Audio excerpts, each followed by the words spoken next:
आइए दोस्तों शुरू करते हैं एक्सरसाइज 1.3 का question number 1। Without actually performing the long division state whether the following rational numbers will have a terminating decimal expansion और a non terminating repeating decimal expansion. आपको बिना डिवाइड किए ये बताना है कि ये जो दे रखे हैं आपको फ्रैक्शंस, जब इन्हें सॉल्व करेंगे तो इनका टर्मिनेटिंग डेसिमल एक्सपेंशन होगा या फिर non terminating repeating decimal expansion होगा। दोस्तों सबसे पहले मैं ये बताना चाहता हूँ कि टर्मिनेटिंग डेसिमल जो होता है उसका मतलब क्या होता है। टर्मिनेटिंग डेसिमल का सिंपल मतलब है कि जैसे आप डिवाइड करते हैं तो कहीं पे जाके जो ना सवाल ख़त्म हो जाता है, नीचे ज़ीरो आ जाता है। और कभी कभी कोई ऐसा क्वेश्चन भी होता है कि आपका सम ख़त्म ही नहीं होता, रिमाइंडर आता रहता है, आप उसमें ज़ीरो लगाते रहते हैं और करते रहते हैं, वो कभी भी ख़त्म नहीं होता। उसे नॉन टर्मिनेटिंग रिपीटिंग डेसिमल बोलते हैं। अब इनकी कंडीशन होती है, टर्मिनेटिंग डेसिमल होने की एक कंडीशन होती है। कंडीशन ये होती है कि जैसे फ्रैक्शन न्यूमरेटर और डिनोमिनेटर है, आप न्यूमरेटर को डिनोमिनेटर से डिवाइड कर रहे हैं तो आपके डिनोमिनेटर में या तो सारे टू आ जाएं, डिनोमिनेटर के जो प्राइम फैक्टर्स हैं वो आपके टू आ जाएं, या फिर फाइव आ जाएं सारे के सारे, या फिर टू और फाइव की फॉर्म में रह जाएं। मतलब जो भी आए वो टू और फाइव की फॉर्म में आ जाएं।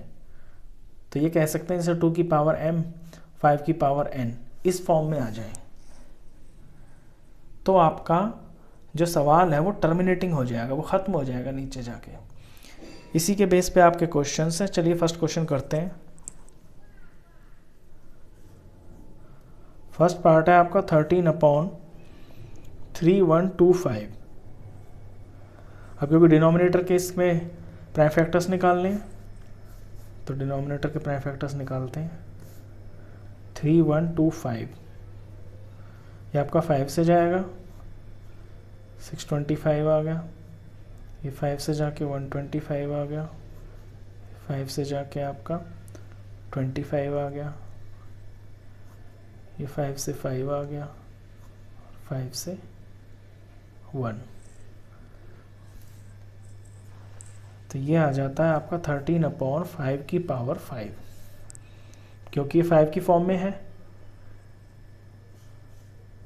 तो ये आपका हो जाएगा टर्मिनेटिंग।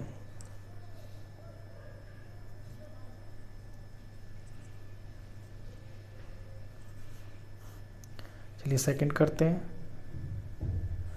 17/8, 8 के प्राइम फैक्टर्स किए, 2 से करके 4 आया, 2 से करके आपका 2 आता है, 2 से करके 1। तो 17 तो एज इट इज़, यहाँ पे आपका 2 की पावर 3, तो ये भी आपके 2 की फॉर्म में आ गया डिनोमिनेटर, तो ये भी आपका टर्मिनेटिंग।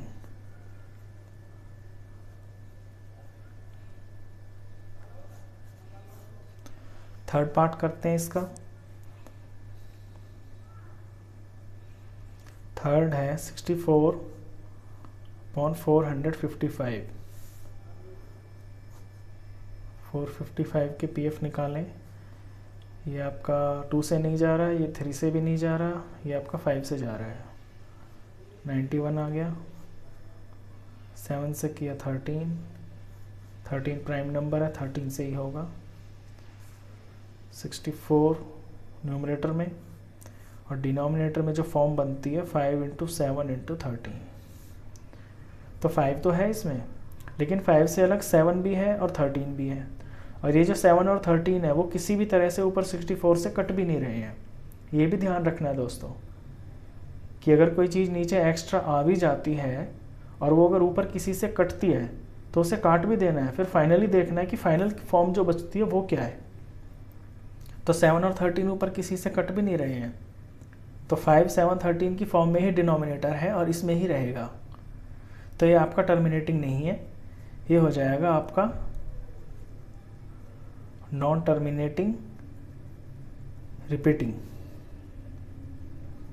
यानी कि कभी ये सम आपका ख़त्म नहीं होगा, नीचे कुछ ना कुछ आता ही रहेगा और ये रिपीट होता रहेगा। Fourth part 15/1600। 1600 के प्राइम फैक्टर्स निकालने हैं। 2 से किया 800 आया, 2 से करेंगे 400, फिर 2 से 200, फिर 2 से आपका 100, 2 से 50, 2 से किया 25, 2 से किया 5 से होगा अभी, 5 से किया 5, 5 से किया 1, तो 15 तो ऊपर और नीचे 2 कितनी बार है, 1 2 3 4 5 6, आपका 2 है 6 बार, और 5 कितनी बार है, 2 बार। तो फाइनल जो डिनोमिनेटर की फॉर्म बनती है वो 2 और 5 की फॉर्म ही है आपकी, इसमें कुछ एक्स्ट्रा है ही नहीं, तो ये आपका टर्मिनेटिंग है।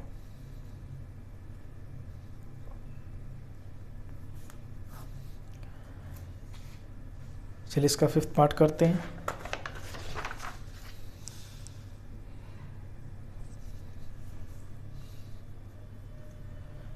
फिफ्थ है 29/343। 343 के पीएफ निकालें। 343 आपका 7 का क्यूब होता है, आप डायरेक्ट भी लिख सकते हैं, आपको याद भी होगा। तो ये 7 का क्यूब होता है, निकाल के भी देखिए। 7 से करेंगे 49 आएगा, 7 से करेंगे 7 आएगा, 7 से किया 1 आया। तो नीचे 2 और 5 की फॉर्म तो नहीं है इसमें, तो ये नॉन टर्मिनेटिंग रिपीटिंग है।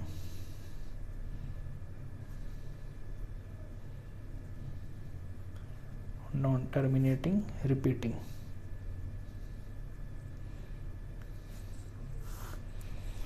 इसके बाद आपका क्वेश्चन है 6th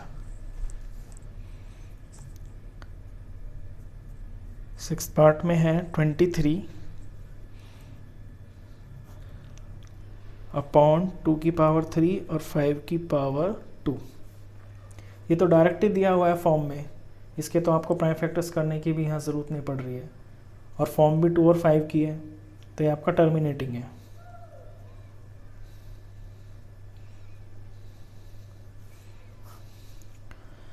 फिर है आपका 7th पार्ट, वो भी इसी तरह से गिवन है।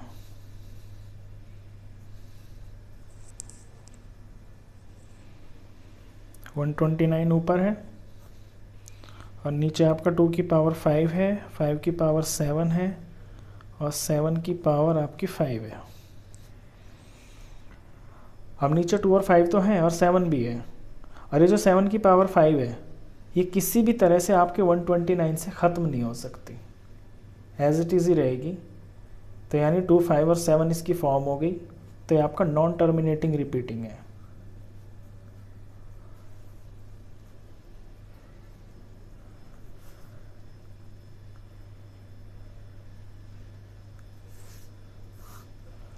इसके बाद है 8th पार्ट। 8th पार्ट है आपका 6/15।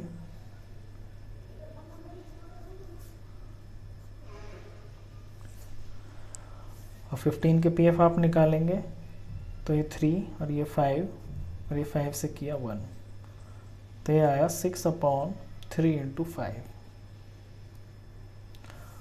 अब आप सोच रहे होंगे कि नीचे 5 से अलग 3 आ गया, लेकिन इस पर्टिकुलर क्वेश्चन में आप ध्यान से देखेंगे ना, तो आपका जो 3 है ना ये 6 से कट रहा है, और 3 जब 6 से कट जाएगा तो 3 1s are 3 2s are, तो यानी ये 2 आ गया और नीचे आपका 5 आ गया। तो जो डिनोमिनेटर है ना वो आपका 5 की ही फॉर्म में रह गया, तो इसलिए ये टर्मिनेटिंग हो जाएगा।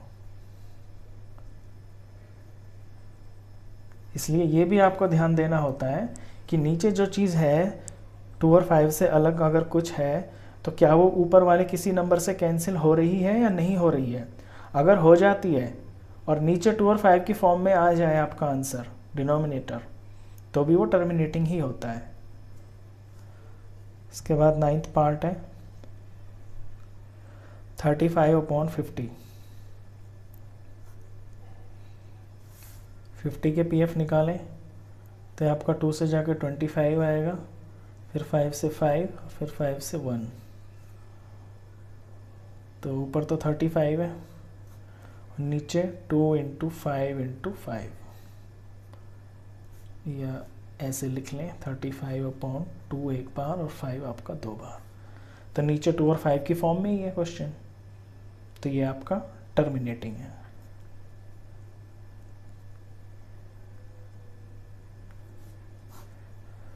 Tenth part 77/210। 210 के पीएफ निकालते हैं। 2 से किया तो आपका आता है ये 105, ये 2 से नहीं होगा, 3 से होगा 35 आ गया, फिर ये आपका 5 से कट गया, 5 से कट के ये आपका 7 आ गया, 7 से 1 आ गया, तो ऊपर तो आपका 77 और नीचे 2 × 3 × 5 × 7। अब 2 और 5 तो इसमें है, लेकिन इनसे अलग 3 और 7 भी हैं, तो रूल के हिसाब से ये आपका नॉन टर्मिनेटिंग रिपीटिंग हो गया। अब ये चेक करिए कि क्या ये 3 और 7 आपस में ऊपर से ख़त्म हो सकते हैं। तो देखिए 7 तो हो रहा है, 11 आ गया, तो 11/2 × 3 × 5 आ गया, और ये जो 3 है ये 11 से किसी भी तरह से कैंसिल नहीं हो रहा, तो फॉर्म इसकी आपकी 2 3 5 की हो गई, तो ये नॉन टर्मिनेटिंग रिपीटिंग हो गया।